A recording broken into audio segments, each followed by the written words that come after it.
rest his soul, Dick Kernan, I remember getting into specs and he said, you know what, you're not going to make a lot of money and you're going to have to go to Bad Axe or somewhere, some city in Michigan I probably had never heard of. You're not starting in Detroit. Yeah. That was the message. Yeah. That was the message. And I thought, what have I gotten myself into? And so I'm like, I can't go and do those. I can't go and work the small markets and I couldn't do that. So I'm like, I got to make it here. I got to make it in Detroit. And like I said, I just listened to what they told me. I started off doing some free things and getting to know people. And from there. Well, hold on. I don't want to get ahead of ourselves. When you went to, what year did you go to Specs Howard?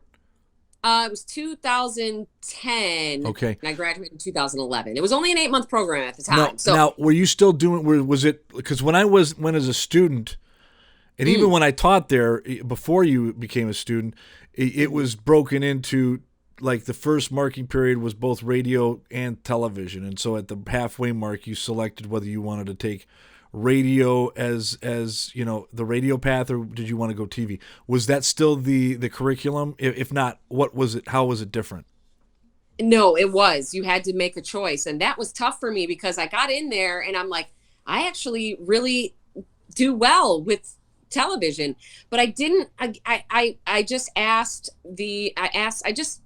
the advice from the instructors and thought, and from the advice that they had given me, radio just seemed to be the route to take, the way to go because of. Well, you have a big personality. I can see why you were pushed that way for sure. Thank you. And so I'm glad they did. I'm glad they were super honest with me. I'm glad I asked the questions.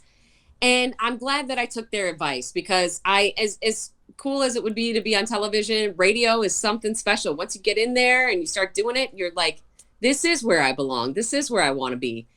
I've tried to go do other things and it always come back. So, yeah. And I do because I want to.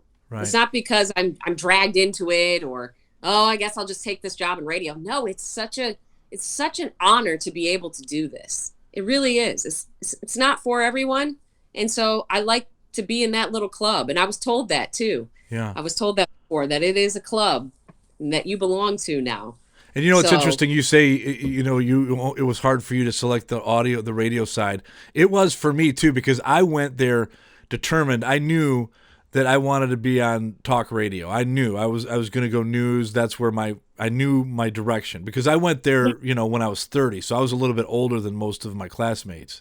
Right. And what I remember is when we were going through the TV program and when you had teachers like Donnie Hops and others, and the switcher was the job for me that made me think, oh, maybe I want to go TV because when you're the job technical director where it's your job to actually change what's on the screen.